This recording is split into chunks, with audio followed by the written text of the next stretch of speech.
à M. Maliko de continuer. J'espère que vous n'aviez pas de présentation. Très bien. Vous avez beaucoup à dire. Merci. Herr Maliko, bitte schön.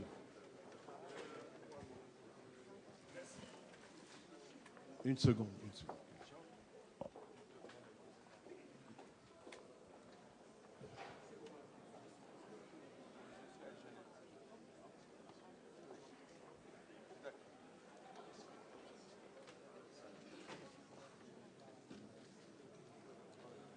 Merci bien, donc, cher modérateur.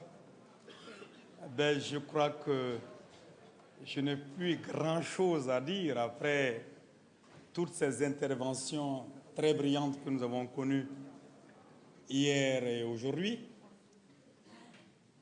À la suite de Mme Betty, je dirais, pour la confirmer, que les émeutes dont elle a parlé concernant le Cameroun, le regret d'annoncer qu'effectivement, M. Jacques Tiwa, un de ceux-là qui avait fui le Cameroun suite aux exactions de Paul Biya et qui avait vécu au Mali, était retourné au Cameroun fatigué de l'exil. Il a été sorti, assassiné à Douala et de la façon la plus cruelle, pour confirmer encore une fois ce que vous venez de dire. Noirs, métis, blancs dans cette salle, je vous remercie d'être venus nous écouter parce que votre présence, à mon avis, témoigne du fait que vous êtes sensible à l'oppression, sensible à l'injustice, sensible à l'exploitation calamiteuse du tiers-monde de l'Afrique aujourd'hui et pour lesquelles nous sommes en train de chercher des solutions. Je dois remercier ici les organisateurs de cette rencontre qui m'ont donné l'occasion d'être devant un public. Et quand je suis tout ce qui vient d'être dit, je crois que je partage 90% de ceux qui ont intervenu, je partage leurs idées. Et donc je remercie les organisateurs de cette rencontre qui m'ont permis d'être là et qui ont aussi permis quelque part, ce qui est symbolique, de faire en sorte que alors le fils Lumumba rencontre le fils ambassadeur de Lumumba. Ce n'était pas tôt, mais c'est déjà le signe de quelque chose. Souhaitons simplement que de cela, les connexions se fassent de plus en plus solides pour que nous puissions arriver aux objectifs que nous voulons atteindre. Je n'ai pas réussi à regarder le film, je n'ai pas pu le regarder. Je vois quelques séquences du film de Lumumba. Je crois que Guy a le cœur suffisamment solide pour pouvoir regarder de telles atrocités. Parce que ça me révolte et ça me pousse dans la direction d'agir. Mais agir dans quelle direction, comment et avec quels moyens? Donc ce film, on aurait pu produire la même chose sur beaucoup de martyrs du continent africain. Et nous sommes là à compter nos martyrs comme si c'est nous qui devons accepter d'aller mourir et de mourir, de pleurer, de faire des funérailles, etc. Je crois qu'il y a un terme qu'il faut mettre à tout cela. Le président du Mali, Modibo Keïta, en son temps, a apporté un soutien réel à tous ces combats qui s'est passé en Afrique. Il a soutenu Lumumba. Et c'est grâce à lui, grâce à son régime, que des traces indélébiles du combat de Lumumba existent encore au Mali. Et je peux dire, c'est grâce au régime de Modibo Keïta que nous avons fait nos armes dans le militantisme avant de découvrir beaucoup d'autres combattants théoriciens de la lutte pour l'émancipation des peuples africains. Donc il me plaît ici de rendre un grand hommage au président Modibo Keïta, dont on parle très peu dans les forums. Je rends hommage aussi à la famille de Lumumba, à travers Guy, pour dire que la mort, elle est très dure. La mort d'un père est extrêmement dure. La mort d'une mère est extrêmement dure. La mort d'un frère est extrêmement dure. Mais lorsque cette mort est partagée, alors cela soulage quelque peu. Mais nous n'avons pas à nous soulager de cette mort. Nous devons simplement, et c'est ce que nous faisons en partie, continuer le combat que les Lumumba nous ont légué. Que le Modibo Keïta, après avoir vécu 28 ans de pouvoir, a été arrêté au Mali en 68 par ceux-là qui ont été propulsés là par l'impérialisme français. Et il a été purement et simplement empoisonné dans sa prison, assassiné aussi. Pour dire que j'appuie ici la proposition qui a été faite par une jeune dame, mais je ne crois pas beaucoup que l'Union africaine pourrait assumer une telle proposition. Nous devons créer des rapports de force pour que de telles propositions soient tenues, portées d'abord au sein du peuple, dans le cadre d'une organisation, et ensuite portées au pouvoir quelque part ou partout en Afrique. C'est en ce moment-là que des comptes doivent être rendus. Des comptes de la criminalité que l'Afrique a connue doivent être rendus devant l'humanité entière. Donc nous avons un emploi du temps, un agenda extrêmement chargé. Nous devons le comprendre et nous ne pouvons pas dans ces conditions nous accommoder de questions parfois de détails, même si parfois les détails sont extrêmement importants. Moi, je suis là au nom d'un parti que nous avons appelé Solidarité africaine pour la démocratie et l'indépendance. Ça, c'est tout un programme. Nous n'avons pas choisi ce mot comme on choisirait n'importe comment le nom à donner à un parti politique. Solidarité africaine pour la démocratie et l'indépendance. 50 ans après, nous parlons encore de démocratie et surtout d'indépendance. Ça veut dire, est-ce que l'indépendance est effective? Nous avons mené des débats. Et quand nous avons mené les débats sur faut-il créer un parti ou pas, est-ce que nous ne serons pas un parti de plus ou de trop? Nous avons débattu de la situation politique en Afrique. Les valeurs que nous portons, les valeurs pour lesquelles nous voulons nous battre, ces valeurs ont, par les hommes qui ont incarné à un moment donné l'histoire de l'Afrique, ces valeurs ont tout le temps été mises à genoux. Jamais vaincues, debout quelque temps, mais mises à genoux. Et il fallait analyser donc cette situation parce qu'on venait de sortir du Burkina Faso où Thomas Sankara, qui a incarné un espoir, a été assassiné, où on a l'impression, où Kabila père, pour ce que nous connaissions de lui, a été aussi assassiné. Et nous voulions donc d'assister, de comprendre que réellement on a l'impression qu'en Afrique, on n'a pas envie que deux espoirs naissent en même temps dans deux circonscriptions. Cela est trop dangereux pour l'impérialisme. Il faut les liquider, même si ces représentants ne faisaient que de réformes. Pas remettre en cause systématiquement d'abord le fondement de l'impérialisme dans nos pays. L'impérialisme ne peut même plus s'accommoder des réformes. Il faut donc aller par la position la plus extrême, les liquider physiquement. Alors, dans un pays, dans le pays dans lequel je suis, on dit incarner, vous parlez de démocratie, vous parlez de l'impérialisme, vous parlez de nationalisme, vous parlez de Sankara, vous parlez de Modibo, vous parlez de Lumumba, vous parlez de tous ces gens, mais il ne peut pas aller loin parce que l'impérialisme n'acceptera pas. Et nous-mêmes, on arrive à se poser la question de savoir, dans ce contexte-là, est-ce que nous pouvons faire un pas positif avec nos peuples, par nos peuples, avoir une victoire certaine et enflammer toute l'Afrique? Les débats sont ouverts. Des expériences, il faut en parler. Nous avons parlé de toutes les expériences. Nous sommes arrivés à la conclusion qu'en réalité, nous ne sommes pas indépendants. Nous ne sommes pas indépendants, c'est facile de le démontrer. C'est facile de le démontrer. Et il y a 48 heures, tout le monde ne fait que démontrer tous les jours, ici, dans cette même tribune, que l'Afrique n'est pas indépendante. En tout cas, une chose est claire, l'Afrique subsaharienne est loin d'être indépendante. Toutes nos politiques économiques, sociales, culturelles sont dictées par les puissances étrangères. Toutes nos politiques. Alors donc, il y a la nécessité, le besoin d'indépendance pour notre pays. Nous avons donc dit indépendance. Oui, la démocratie. Nous étions de ceux-là qui avions pris la rue en 1990-91, après avoir été battus en 1980-81. Nous avons pris la rue pour exiger la démocratie. On nous a servi ce que nous avons vu. Et qu'est-ce qu'on nous a servi? On nous a servi une situation qui est comparable à la situation dans laquelle se trouvait le dictateur lui-même, celui qu'on a appelé le dictateur. Des programmes de réforme économique,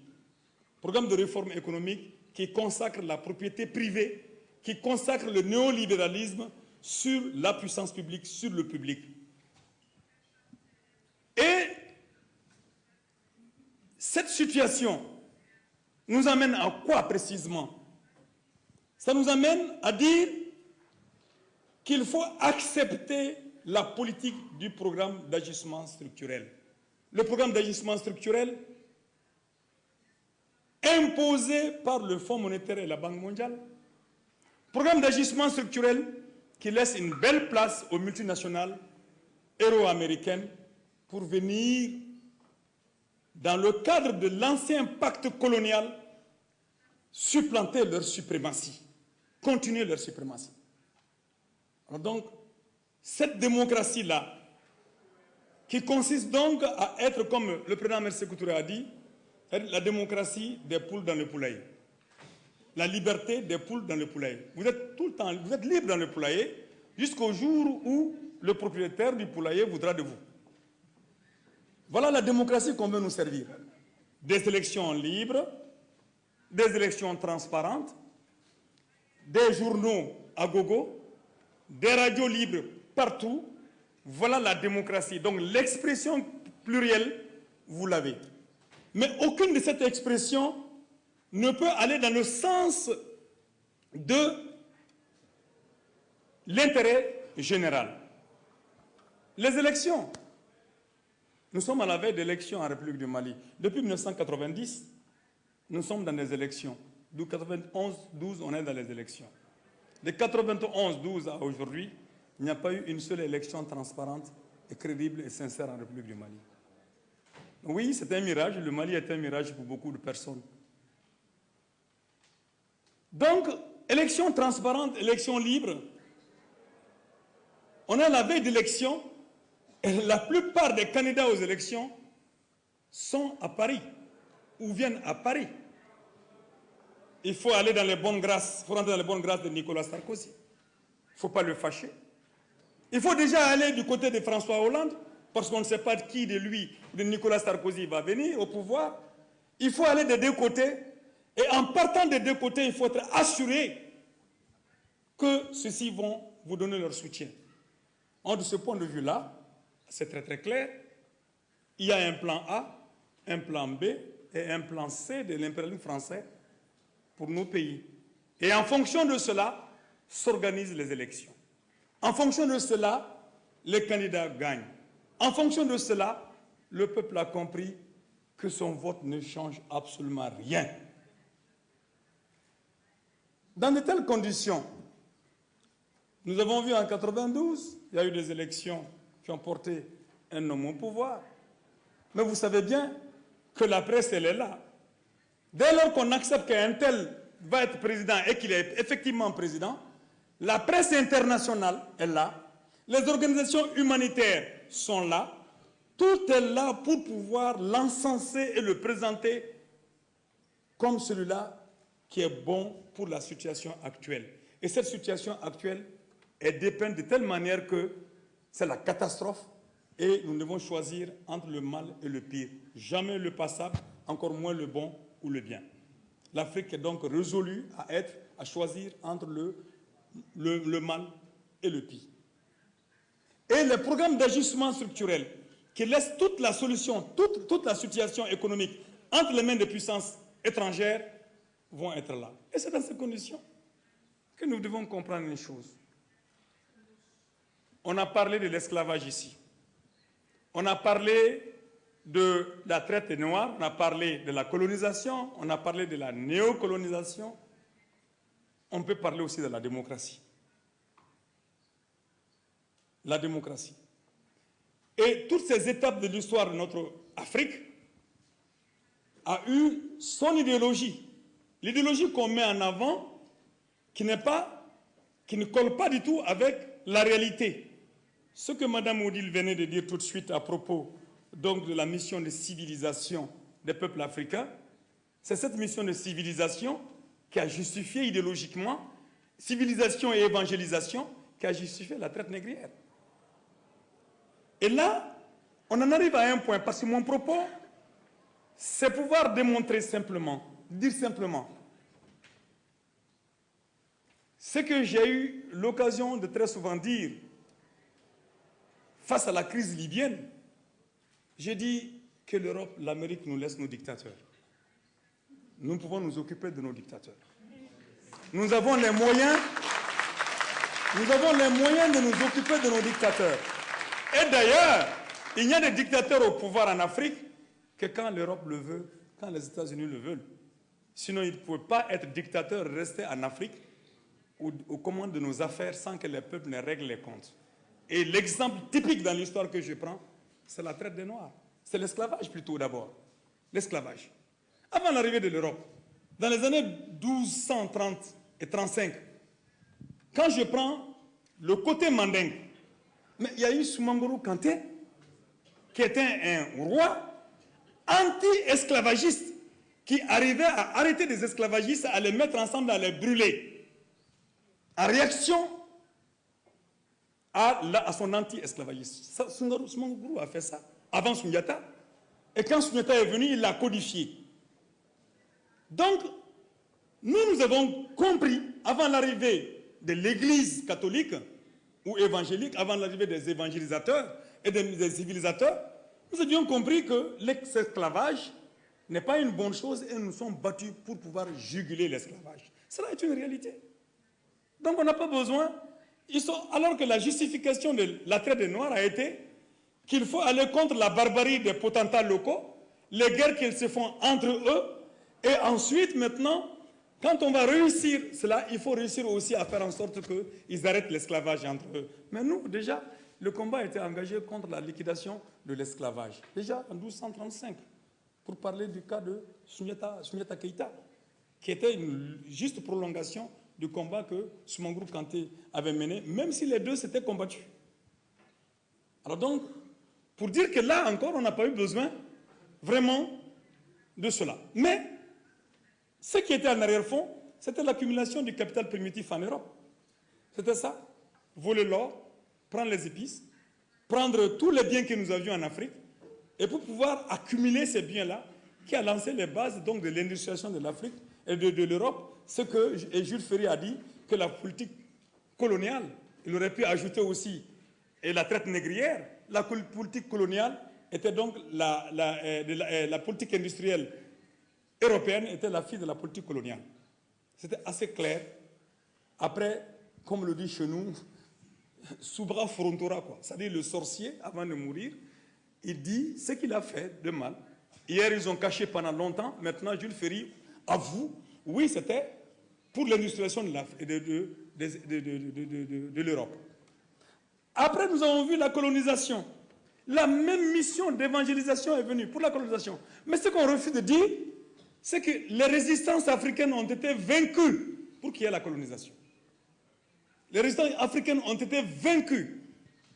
Mais aujourd'hui, on essaie de trouver, cela a été magnifiquement démontré ici, de réécrire l'histoire africaine dans le but de pouvoir démontrer encore que nous, Africains, on a toujours besoin de quelqu'un d'ailleurs pour pouvoir nous mettre ensemble ou de pouvoir nous développer. On a dit purement et simplement que la colonisation avait une mission encore d'évangélisation, comme si on avait accepté cette colonisation alors qu'on s'est battu jusqu'au bout. Et il me plaît ici de dire des propos qui ont été tenus par un roi malien, au moins il tombait, et qu'on peut transposer depuis cette date-là, c'était en 1898. Depuis cette date-là, on peut le transposer dans l'actualité. C'était Babemba. Samori s'est battu contre la résistance, contre la pénétration coloniale. Il est arrivé que les Français avaient deux fers au feu. On essaie d'amadouer certains rois. Quand ils acceptent, ils deviennent donc des partenaires. Ils acceptent le tutorat, donc ils sont sous la domination française et eux, ils peuvent maintenant dominer leur peuple. C'est ce que Samouraï a refusé. Samouraï aurait pu négocier simplement avec l'envahisseur colonial. Il restait un potentat local, comme sont nos chefs d'État aujourd'hui. Il restait un potentat local, mais il a accepté sa dignité, sa personnalité, son honneur pour dire « vous ne pouvez pas venir nous prendre ici ». Et pour démontrer, et le roi Babemba, qui est le frère de Tcheba, République du Mali, Tcheba, à l'époque de l'Empire du Mali, Tcheba avait accepté le tutorat français. Et comme on savait que son frère Babemba était un récalcitrant dans la cour du roi, on a fait venir Babemba à Ségou pour détruire Ségou devant lui et lui démontrer que la France avait une puissance de feu telle qu'on ne peut absolument rien contre la France. Et donc Babemba, qui devrait succéder à Tcheba, devrait accepter le protectorat français. Mais quelque chose ça a été le contraire. Babemba a été révolté quand il a vu la manière dont on a détruit Ségou, dont on a tué les populations. Babemba s'est trouvé révolté. Et quand il a pris les rênes du pouvoir, les Français sont venus pour négocier. Voilà ce qu'il leur a dit. Je ne suis pas d'accord. Je ne négocierai pas avec vous, je préfère la mort que la honte. Et tant qu'il y aura un homme vivant à Ségasso, les Français n'y mettront pas les pieds. Et cet homme vivant, c'était bien lui. Et puisque les Français avaient voulu du Tata, et que Samori aussi avait besoin de ce Tata pour pouvoir continuer le combat, et que Babemba et Tcheba lui avaient refusé, le frère de Babemba lui avait refusé, alors cette fois-ci, Tcheba mort, Babemba résiste à la pénétration française. Il allait loin, il allait loin. Ce qui a dit, ce qu'on explique, que c'est ce qui a expliqué le courroux de la France qui est venu détruire le Tata. Les missions qui sont arrivées pour le voir, pour négocier avec lui, non seulement ces Français, il leur a refusé, mais il a envoyé des forgerons, les attraper et il les a circoncis, excusez-moi l'expression, en disant, bon, comme ils ne sont pas circoncis, on va les rendre des hommes, il faut les circoncire. Et c'était l'objectif qu'on a mis en avant pour venir détruire le Tata. Et Babemba, sentant sa mort venir, il a demandé à ses enfants, et c'est cette partie qui est importante pour moi, il a dit à ses enfants, si Amadou Sékou et moi, nous avions écouté, Samouri et moi, nous avions écouté Amadou Sékou de Sékou, nous aurions pu à trois mettre sur place une armée de 300 000 hommes. Mais chacun d'entre nous tenait à son royaume. Et nous sommes devenus que des rois télé. Des rois télé dont le sommet est troublé aujourd'hui par l'envahisseur étranger. Et il a dit à ses enfants, allez-y rejoindre Samouri. Moi, je mourrais dans mon palais. Allez-y rejoindre Samouri. C'était le 1er mai 1898. Le 1er mai 1898, le 1er mai que nous célébrons, mais on ne célèbre pas la résistance à la pénétration coloniale de l'empire du royaume de Kénédougou de Ségasso. Et quand ces enfants arrivaient, déjà, Samouri aussi venait d'être arrêté. Et donc la résistance a été bloquée là. Quand Babemba dit à cette époque-là, en 1898, allez-y rejoindre un tel, pour qu'ensemble on mette ensemble une armée de 300 000 hommes pour empêcher à l'envahisseur d'entrer dans notre pays et de nous soumettre, c'est une leçon, à mon avis, que nous devrions tirer. Et je crois que les gens ont essayé de tirer les leçons, d'une certaine manière. Parce que la lutte coloniale a eu lieu, l'anticoloniale a eu lieu, l'Afrique a eu ce besoin donc de rassemblement, d'unité. D'unité dont le ton a été effectivement donné aussi quelque part avec la diaspora noire américaine et aux États-Unis, en Amérique. Donc il y a eu des résistances, il y a eu des rassemblements qui ont été prônés. Ces rassemblements ont été prônés, mais aussi il y a eu des rassemblements qui ont été prônés en Afrique par des combattants de la liberté, des combattants anticolonialistes. Je crois que très souvent on oublie dans ces démarches-là Lamine Senghor, on oublie dans ces démarches-là Tchemoro Garankouati, Maliens et Sénégalais qui se sont retrouvés et qui ont voulu se battre, et qui se sont battus et qui voulaient rassembler l'Afrique dans un combat contre la colonisation et proclamer l'unité africaine. On les oublie très souvent dans le processus de combat pour l'unité africaine. C'était deux grands combattants. Etchemoko Grand Kouyaté a été arrêté en France parce qu'internationaliste, il a été fusillé par la Gestapo allemande. Et on en parle très peu. Pour dire, on n'en parle même pas. Donc, ce combat pour l'unité africaine, que ce soit les panafricanistes, que ce soit ceux qui voulaient un front de résistance à la pénétration coloniale, ce combat pour l'unité a eu un dénominateur commun, la libération et l'épanouissement des peuples africains. Si on perd cet aspect de vue, on aurait tout perdu de vue. Alors donc, si on perd cet aspect de vue, pourquoi on aurait perdu tout de vue? Parce que le problème, on se réunit pourquoi? Pour être maître chez soi, pour être libre, pour décider de nos richesses, pour être capable de représenter nos États, pour être capable de nouer des relations avec d'autres États, selon notre convenance, dans le respect mutuel. C'est pour ça que nous voulons nous réunir, justement. C'est pour cela. Pour que quelqu'un d'autre ne décide pas à notre place. Pour que nous-mêmes nous décidions. Voilà les raisons pour lesquelles on se bat pour l'unité. Et que ce soit tous ceux-ci qui se sont battus pendant la période coloniale, après la période coloniale, je crois qu'il y avait ce fort courant. Mais moi, j'ai toujours l'habitude de dire qu'il y a deux Afriques. Il y a deux Afriques.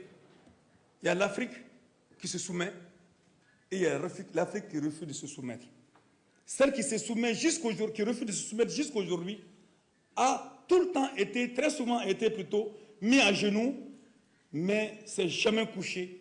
Et il lui arrive des moments où cette Afrique se met debout pour inscrire de nouvelles pages. Mais malheureusement, ces pages sont toujours, encore une fois, réécrites par ceux-là contre lesquels nous nous battons, à savoir le capitalisme, l'impérialisme, avec son aliénation culturelle et mentale dont on nous fait subir. C'est ça, à mon avis, la problématique donc de cette question et d'unité. Et dans cette démarche, on a vu, quand est apparue la création de l'OUA après l'indépendance. Mais pour moi, l'OUA, c'est l'échec de l'unité africaine. C'est l'échec pur et simple de l'unité africaine. Mais du moment que l'unité africaine a échoué, à partir de la création de l'OUA, parce que le concept qui était plus mis en avant par ceux des Kwame Nkrumah et les Modibo Keïta et tous les autres, ce concept de fédéralisme qui a été mis en avant, qui a même fait que le régime Modibo Keïta a dit « Nous préférons rester esclaves ensemble ou indépendants ensemble que d'être libres indépendamment ». C'était une vision. On peut la critiquer comme on l'entend, mais c'était une vision. C'est ce qui a fait que le Mali n'a pas voulu dire non au référendum de 58. C'est un des éléments, parce que ce n'est pas tout. C'est un des éléments. Nous préférons être ensemble dans une fédération, aller progressivement pour que nous puissions avoir notre indépendance unie, que d'aller tout seul pour aller à l'indépendance. Mais ce que tu avais dit qu'on ne peut pas mélanger. On ne peut pas mélanger. C'est là où il a dit sa seule phrase. Votre indépendance là, parlant des Modibo et tous les autres fédéralistes là, c'est la liberté de la poule dans le poulailler. Mais il a fini par avoir raison. Mais les autres aussi c'était une question de stratégie, de vision. Donc nous avons aujourd'hui l'attitude de voir l'Afrique qui a essayé d'être malin, qui a essayé d'être intelligent, l'Afrique qui a essayé d'être radicale. Où est-ce qu'on en est aujourd'hui? Mais je crois que notre génération, c'est là où nous devons prendre nos armes. C'est à partir de là que nous devons choisir les armes qu'il faut prendre. Donc l'OIA a éclaté, l'OIA a été mise sur place, mais c'est devenu, comme certains disent, l'ONU en miniature. L'Afrique n'avait pas besoin d'une ONU en miniature. L'Afrique avait besoin simplement du contrôle de ses ressources. Et c'est de cela qu'il s'agit. Et maintenant, tous les chefs d'État africains qui étaient dans la logique de la souveraineté économique ont été liquidés un à un. Commencez par Lumumba. Lumumba a été liquidé. Après la liquidation de Lumumba, et le Togolais Gilles Christ Olympio a été liquidé. Ben Bella a été arrêté. Modibo Keïta a été arrêté. Sékou Touré est resté seul sous embargo. Sous embargo. De 58 jusqu'en 78, la France allait jusqu'à refuser à payer aux anciens combattants guinéens leur dû pour le sang qu'ils ont versé pour la France. Donc Sékou est resté dans cette position où parce qu'il me plaît de dire ça aussi, nous avons des équivoques à lever, si nous voulons vraiment nous comprendre. C'est que Jacques Bollin a écrit, un ancien qui était chargé des relations extérieures de Houphouët-Boigny, a dit qu'il leur arrivait, lui, eux, avec Houphouët-Boigny, d'organiser pas moins de 12 coups d'État par mois contre Sékou Touré. 12 coups d'État par mois. Sans compter les sabotages économiques. Bon, maintenant c'est facile de dire que Sékou est tombé dans la parano. C'est facile de dire, mais ce n'est pas facile de savoir, de comprendre, dans le tréfonds de ce qu'ils avaient, quel était le poids de l'impérialisme sur la Guinée-Conakry. Ça aussi, je crois que nous devons les analyser à la lumière de ce que Lumumba a dit, c'est-à-dire que les peuples africains doivent écrire leur propre histoire. Ce ne serait pas l'histoire qu'on nous a enseignée à la Sorbonne, comme il a dit, ni l'histoire qu'on va enseigner à Harvard, ou l'histoire qu'on va enseigner à, je ne sais pas, quelque part en Angleterre, mais notre histoire écrite par nous-mêmes, comme nous l'avons vécu, comme nous sommes, et qu'est-ce que nous voulons. C'est ça ce qui est fondamental, à mon avis, à ce qu'il a dit. Donc l'OUA a fait ce qu'elle pouvait faire, ce qu'elle a fait. Les dirigeants africains les plus intéressants qui se battaient ont été liquidés, et on s'est organisé maintenant. Et il y a eu des balbutiements de l'histoire, je l'appelle ça des balbutiements de l'histoire. On a eu des hommes politiques, la tante de Thomas Sankara, qui ont fait des coups d'État, qui ont pris le pouvoir, et après on les a liquidés. Et on a cassé toute velléité de révolte dans nos différents pays. Toute velléité de révolte. Pour avoir une classe politique complètement émasculée. C'est dans cette situation qu'on est, cette stratégie qu'on est. Alors, j'ai été invité à une rencontre, enfin, je n'ai pas été invité, j'étais là au Burkina par hasard. On m'a dit, tu pourrais quand même venir assister à la mise à la conférence qui doit décréter la création de l'unité africaine, l'Union africaine. Je suis venu, oui, parce qu'en tant que parti politique d'opposition au Mali, tu peux venir. Je n'étais pas encore un parti politique, mais on s'était tellement fait entendre qu'on croyait que nous étions un parti politique. Je suis venu. Alors quand j'ai pris la parole, tout le monde parlait de l'Union africaine, l'Union africaine. Mais je voyais déjà le pétrodollar de Kadhafi qui les faisait pétiller des yeux et qui les faisait saliver, ces chefs qui étaient là. J'ai pris la parole. J'ai dit, si l'Union africaine peut contribuer, enfin, peut être la solution au financement de l'économie africaine, ça vaut la peine de dissoudre l'OUA. J'ai dit, si l'Union africaine peut trouver le mode de financement qui puisse mettre dehors de l'Afrique la Banque mondiale, le Fonds monétaire international et tous ces bailleurs de fonds internationaux, alors ça vaut la peine de créer l'unité africaine, l'Union africaine. Mais si c'est pour continuer avec le FMI, avec la Banque mondiale, avec les programmes d'ajustement structurel, avec la dictée de l'extérieur, laissez l'OUA tranquille. Ce n'est pas la peine de créer l'OUA. Et pourtant, j'ai été applaudi ce jour-là. J'ai été applaudi ce jour-là par certains chefs d'État africains. Mais j'ai dit que j'avais des doutes. Déjà, parce qu'on était mal parti. On était mal parti parce que déjà, en Côte d'Ivoire, il y avait la chasse qui se faisait à des ethnies dont le patronyme ressemblait simplement à des Maliens, à des Sénégalais, à des Ivoiriens, à des Maliens, à des Burkinabés, etc. J'ai dit ce jour-là, et c'était la Libye qui finançait, les Libyens étaient là. Je leur ai dit, mais chez vous là-bas en Libye, il y a des Maliens qui sont là, ça leur fait 10 ans qu'ils sont en Libye. Ils n'ont pas de papier pour leurs enfants ne vont pas à l'école. Et vos enfants libyens sont tous à l'école, dans de très bonnes conditions. Je dis, j'ai des mauvais sentiments. Si on ne règle pas ces questions-là, ne créez pas l'Union africaine. Voilà les propos que j'ai exactement tenus. Et après, j'ai été interviewé par la télévision libyenne sur la question. Excusez-moi de parler de ces questions pratiques. Parce que pour moi, homme de terrain, sur place en Afrique, je crois que je peux aussi vous donner quelques informations parce que j'ai entendu beaucoup de vous ici, qui me donnent aussi des idées. Donc, échangeons de façon pratique parce que ce forum, à mon avis, doit être un forum de débat, d'échange, de critique de nos armes, critique de nos visions jusqu'à aller toucher nos convictions. Je crois que si, à partir de cet instant, nous arrivons à nous entendre sur des positions, chacun fera œuvre utile. C'est de ce point de vue que c'est sur cette lancée que je me trouve en ce moment-là. Donc, j'ai intervenu comme ça et voilà, l'Union africaine, on a juste applaudi, c'était bien d'applaudir. Après, des gens sont venus me voir, mais toi, tu es un gaucho. Mais comment, tu n'as pas renoncé encore avec ces théories qui marginalisent là, c'est fini, c'est la réelle politique maintenant, mais le monde est global. Le programme d'ajustement structurel, on ne peut pas se passer de ça. Se passer du pas, c'est suicidaire, et ne pas faire le pas, c'est suicidaire. Alors, qu'est-ce que tu veux qu'on fasse? Voilà les idéologies qui sont courantes en Afrique et qui paralysent les bonnes initiatives. Alors donc, l'Union africaine a vu le jour. Et le pacte colonial est là. Le pacte colonial il est là, il est intact. Alors quand on me demande de parler de la coopération multinationale, multiforme comme étant un facteur de panafricanisme, je me pose la question de savoir, mais de quel panafricanisme on veut? Parce que de mon point de vue, ni l'Union africaine, ni la CEDEAO, ni l'UEMOA ne sont pas des structures capables de créer, de faire un panafricanisme de mon goût. Je dis bien de mon goût. Parce que toutes ces institutions sont purement tenues par la France mère, la mère patrie. Exactement comme à la colonisation. 5 minutes, ok? Donc, voilà. Voilà le problème auquel on est confronté. Donc, moi, je ne peux pas, dans ces conditions, que prôner une politique de rupture.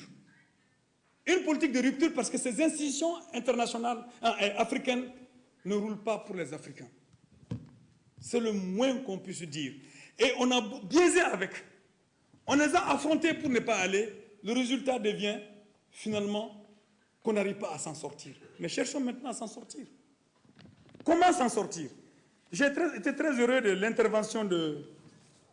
Affon, c'est ça, Affion, excusez-moi, la déformation de votre nom. Parce que j'ai posé exactement le même problème quand je dis qu'il faut organiser. Il faut organiser, il faut mobiliser. Organiser selon une vision claire. D'abord, la vision claire, c'est que nous devons avoir confiance en nous-mêmes. Comprendre qu'avoir confiance en nous-mêmes, ça ne nous demande pas de venir dépeindre l'Afrique dans ce qu'elle a de beau, de juste, tout le monde sait ça déjà. Mais qu'on mette le doigt sur ce que l'Afrique a de puant. A de puant et avoir des critères de jugement de chaque pays. Pourquoi je le dis? En 1994, on se souvient très très bien, et en 92, quand Alpha Omar Konaré a pris le pouvoir, en 92, je suis venu en 94 en France, parce que déjà j'étais dans l'opposition. Les gens ont dit, mais toi, quand tu seras au pouvoir toi-même, tu vas créer une opposition à toi-même. Parce que simplement, le programme de réforme économique de 1985, qui a été fait par le dictateur, qui a consacré la victoire du néolibéralisme en République du Mali. Mais ce programme est repris par tous ceux qui ont pris le pouvoir jusqu'aujourd'hui.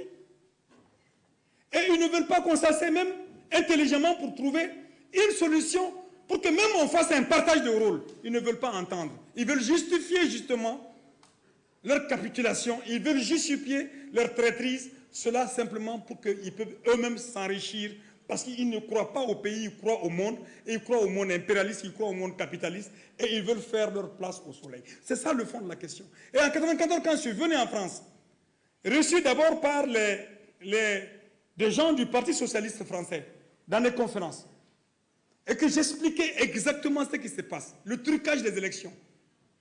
On dit, mais il y a pire ailleurs. En 1994, il y a pire ailleurs.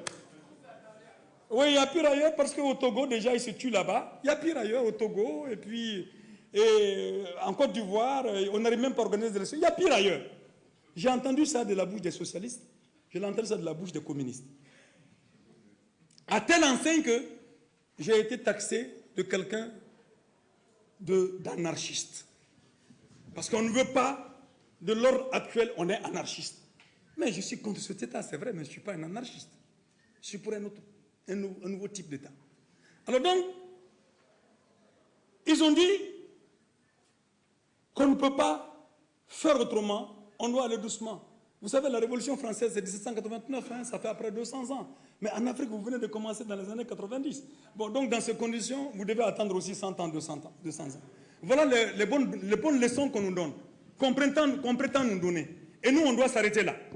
Et donc, à tel enseigne que même nos camarades d'ailleurs, d'autres pays, qui vivent les difficultés dans leur pays pensent qu'il y a un peu d'oxygène au Mali, donc ça va. C'était exactement comme ce que nous pensions en 80, quand nous prenions le train, quand je prenais le train pour aller tirer les tracts à Dakar et venir les diffuser au Mali. Je disais, d'accord, au Sénégal, alhamdoulilah, vraiment tout va bien là-bas. Et ils sont bien. Au moment où Wad, dans un élan de démagogie, lançait son sopi, changement. Je disais, oui, mais au Sénégal, c'est fabuleux. Maintenant, c'est fini mon tour. On dit au Mali, ça va, c'est bon. Et nous ne savons même pas compter le nombre de citoyens maliens, parce que chaque année, chaque fois quand il y a les élections commencent, on ne sait pas le nombre de citoyens. On dit qu'on ne sait pas compter. On a des professeurs d'algèbre, d'arithmétique, de tout ce que vous voulez. Mais on ne sait pas compter. On ne sait pas compter le nombre de Maliens qu'il y a. On ne sait pas compter. Il y a toujours des problèmes de fichiers, parce qu'on ne sait pas compter le nombre de personnes qui sont dans nos pays. Alors donc, là, quand on parle de mobilisation et d'organisation, mobilisons-nous entre nous, c'est vrai. Sur des visions claires, c'est vrai. Mais mobilisons-nous aussi ceux qui, en Europe, disent qu'ils sont sensibles à notre cause. Ça, c'est aussi un défi. C'est aussi un travail à faire. Parce que la réponse que nous avons de ce que nous faisons, il y a des gens de gauche, c'est dans la gauche qu'on trouve cela. Maintenant, disons, de quelle gauche il s'agit? Puisque l'international socialiste a dominé l'Europe à un moment donné, ce même international socialiste a dominé tous les pays africains, et ce même international socialiste était derrière qui? Derrière ceux qui ont gagné les élections après la chute des dictateurs. Et ces internationaux socialistes-là, en complicité avec ceux qui sont dans nos pays, proclament et vont dans la même direction que le programme d'ajustement structurel et défendent l'ordre colonial. Ce n'est pas étonnant, Mitterrand était un chef de colonie. Mais on veut qu'on reste dans ce carcan. Donc si je dois prendre un jugement, un critère de jugement, quand je vois un parti africain dans l'international socialiste, je commence à douter. Je commence à douter. Je ne jette pas. Parce que je sais, l'Afrique, on a besoin de on fait tellement de stratégies, de tactiques. On fait 24 000 stratégies tactiques à l'espace de 72 heures. Tellement c'est dur, c'est pas facile. Donc on est dans n'importe quoi, on est même parfois dans des illusions, mais on est là-dedans quand même. Donc c'est pourquoi je commence à douter. Mais je n'ai pas aucune confiance à l'international socialiste. Aucune. Alors donc, retournons-nous vers la gauche des partis communistes, des communistes. Ces communistes, ces partis communistes qui sont le plus connus en Europe ici, ils ont les mêmes amis que les gens de l'international socialiste dans nos pays. Les mêmes amis. Alors donc, finalement, on arrive à quelle conclusion? Que tu sois de droite ou à gauche, ce qui prime chez les gauches européens, c'est leur pays, leur patrie. Alors donc, de ce point de vue, dénonçons le social-impérialisme et le social-chauvinisme. Et on l'a vu dans sa manifestation la plus cruelle quand il y a eu les bombardements en Côte d'Ivoire. Dans sa manifestation la plus cruelle. Oui, je n'ai pas soutenu le régime de Laurent Gbagbo au moment où il avait continué la politique de la xénophobie.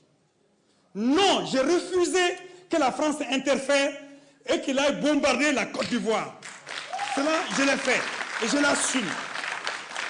De la même manière, j'ai eu à mobiliser les Maliens contre le mauvais traitement des immigrés en Libye.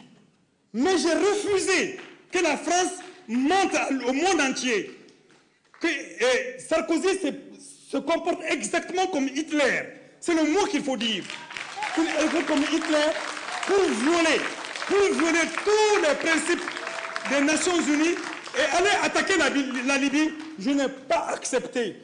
Et de cette même manière, j'ai mobilisé aussi les Maliens pour protester contre les attaques de l'OTAN en Libye. C'est ce qui a fait cette formidable mobilisation que nous avons connue en République du Mali. Nous faisons partie. Notre vision, nous sommes partie de cela. Et donc, ce point de vue, c'est clair, si nous parlons du fascisme, je termine. Je termine en disant, je n'ai pas terminé, mais je termine en disant qu'un jour, mon père, paix à son âme, mon père biologique, parce que mon père c'est Lumumba, mon père c'est Kourouma, mon père c'est Modibo Keïta, mon père c'est Amical Cabral, mon père c'est Tchemoro Garan Kouaté, c'est Lamine Senghor. Sankara est mon frère, parce qu'il est plus âgé que moi de quelques années. Ma mère, oui, j'ai des mères. Ma mère c'est Abo. Ma mère c'est Abo. Ok. Congo, c'est Winnie Mandela, etc. J'ai des maires, c'est Hawa Keïta, c'est Hadja Mafouri Bangoura, en Guinée-Conakry. Très bien. Ce sont mes maires. Mais donc, pour dire, mon père m'a dit ceci, il nous a surpris en débat. Et ça, c'est une idée que j'aimerais partager avec vous. Il nous a surpris en débat sur le fascisme. On s'égousillait. Le fascisme, c'est la queue de la démocratie. Le fascisme, c'est le nihilisme de la démocratie. Tout ça, c'est vrai. Dimitrov a dit, Lénine a dit, Staline a dit. On s'était dans ces débats, mon père est venu nous surprendre. Il dit, mais mes enfants, c'est bon de parler de tous ces gens-là. Mais je vais vous dire une chose, raconter une histoire. J'étais à l'école, on avait une professeure française qui nous enseignait des cours d'histoire. Et un jour, et chaque fois avant de commencer les cours, nous devons chanter la Marseillaise.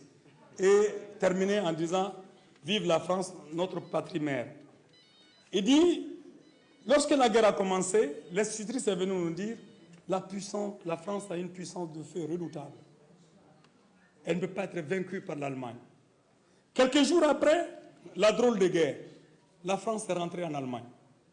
Et quand la France est rentrée en Allemagne, nous étions en classe, le professeur est venu, tout en larmes, elle a pris ses affaires et elle est partie. D'abord, pour nous, le mythe de l'invincibilité du blanc venait de tomber, une maman qui pleure comme ça devant les enfants, on s'est regardé. Et quand elle s'est éloignée, elle a dit, mes enfants, la France a été attaquée par l'Allemagne. L'Allemagne est rentrée à Paris. On a tous fait semblant d'être tristes et très tristes. Mais quand elle est partie, on a dit à un de nous, regarde au loin, est-ce qu'elle est loin? Elle est loin. On s'est mis à battre des mains, à taper des mains, en disant, en faka qu'elle était, en baga qu'elle était. Ce n'est pas la guerre de notre père, ce n'est pas le combat de notre mère. Qu'est-ce qu'on a à foutre dans cette histoire-là?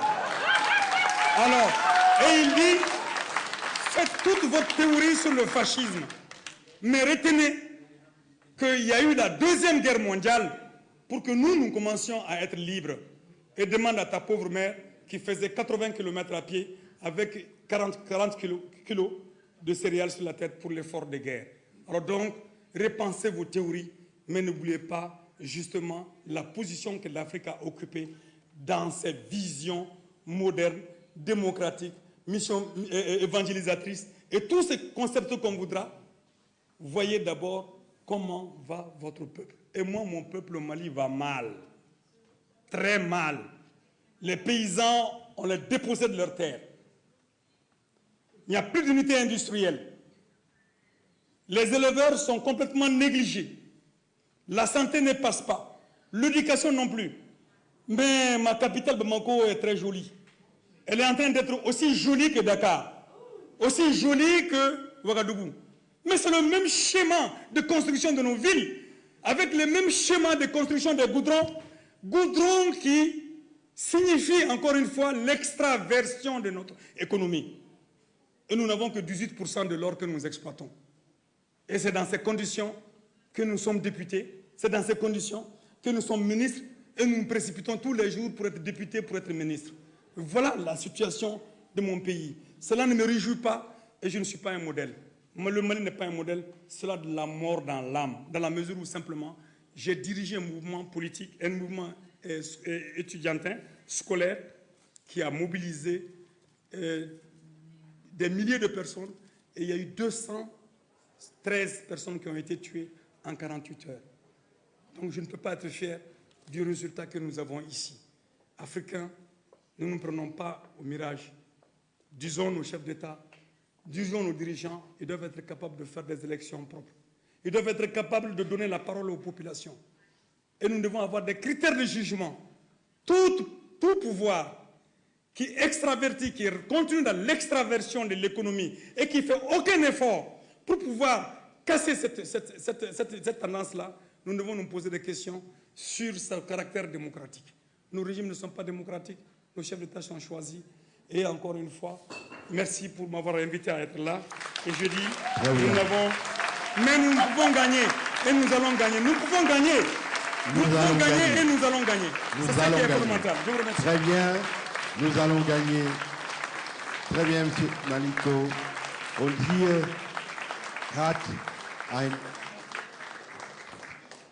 hier hat ein Frontmann, der gesprochen hat, der Politik heute macht, der im Parlament ist und der im Parlament, der an der Front ist und der pragmatisch vorgeht. Wir werden